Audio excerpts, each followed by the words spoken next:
McLaughlin Levrone runs fastest women's 400-meter in 40 years to claim world gold. Sydney McLaughlin Levrone ran the fastest women's 400 meters in 40 years to claim world championship gold in 47.78 seconds on Thursday and complete her transition from the one-lap hurdles in emphatic style. The American stormed through the Tokyo rain to add a first global gold in the flat 400m to the 2 Olympic and 1 world titles she won over the hurdles. Not since the Iron Curtain cast a shadow over Europe, and sport was seen as war by other means across the Eastern Bloc, has a woman run a 400m as fast as McLaughlin Levrone did on this wet and wild Tokyo night. The wind was rattling unevenly around the National Stadium.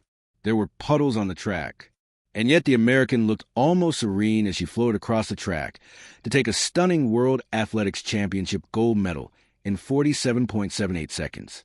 Afterwards, when she spoke briefly to reporters, she invoked the power of prayer and the Lord. In track and field terms, this performance was certainly godlike too. I had faith in my training, she said. I knew I had it in me to run that fast. It was just a matter of time.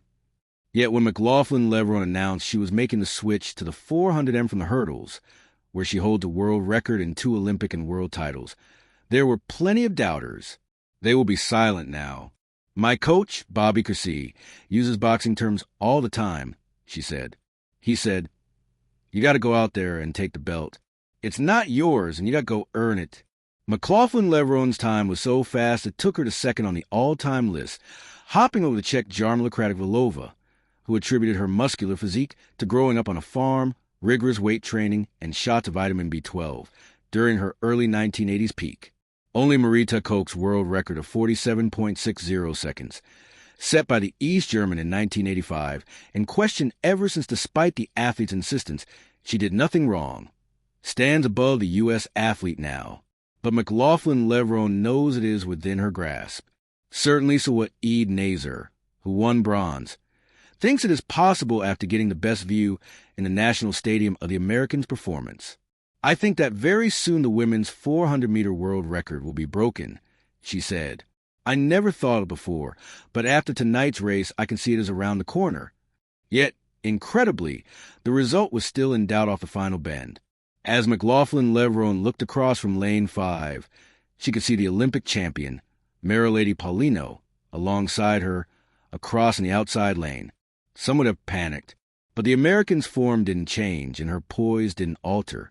Slowly, Paulino began to falter and settle for silver in 47.98 seconds, the third fastest time in history, with Ede third in 48.19 seconds, the 9th quickest of all time.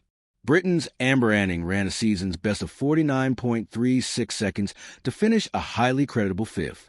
I knew the strength was there, said McLaughlin Levrone. I just knew that there was more in the tank, and I knew it was going to be a battle down the full stretch.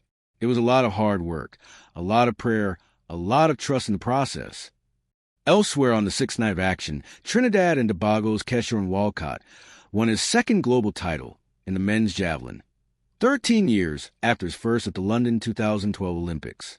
The 21-year-old Boson Colin Kebnecipi announced himself on the global stage by winning the men's 400-meter title in 43.53 seconds, with compatriot Biapon Dori taking bronze on a memorable night for Botswana.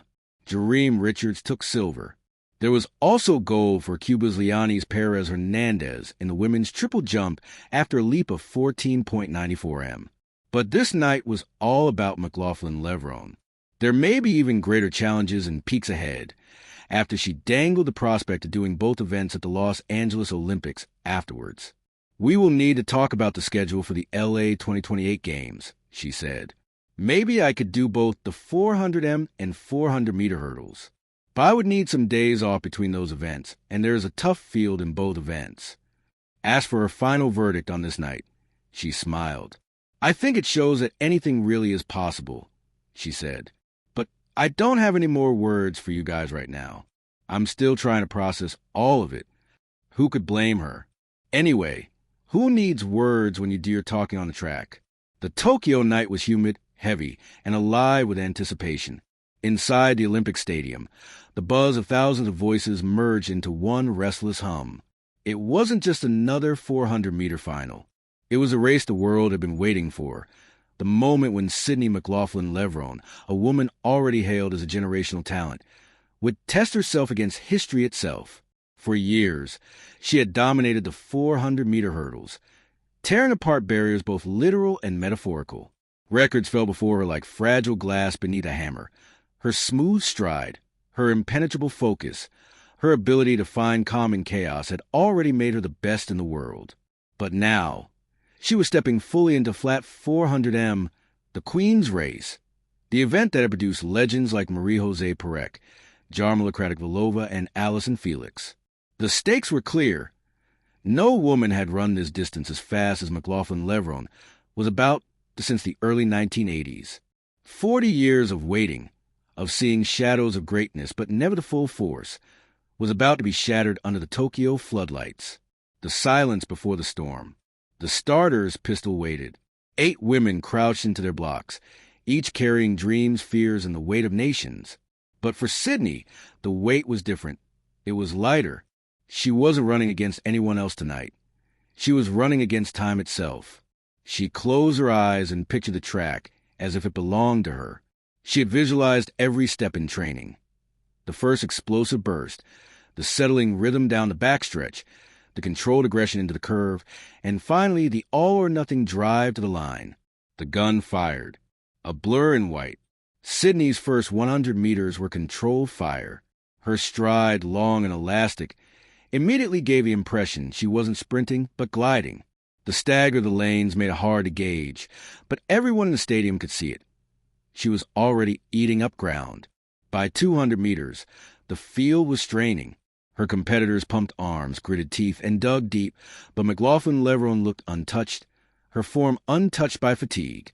She leaned into the curve with the poise of a dancer, yet her speed was ruthless. Too fast, some thought. She can't possibly hold this. But Sydney was not like anyone else. 300 meters, the moment of truth. This is where the 400m becomes cruel. The lactic acid surges. Legs begin to betray their owners, and arms turn to stone. The body screams, begging for relief, but the finish line still feels like an eternity away. For most athletes, this is where dreams die. For McLaughlin Levrone, it was where she began to soar. Her cadence quickened slightly, her face unchanging, her posture still tall. The crowd roared louder, sensing something was happening, something historic.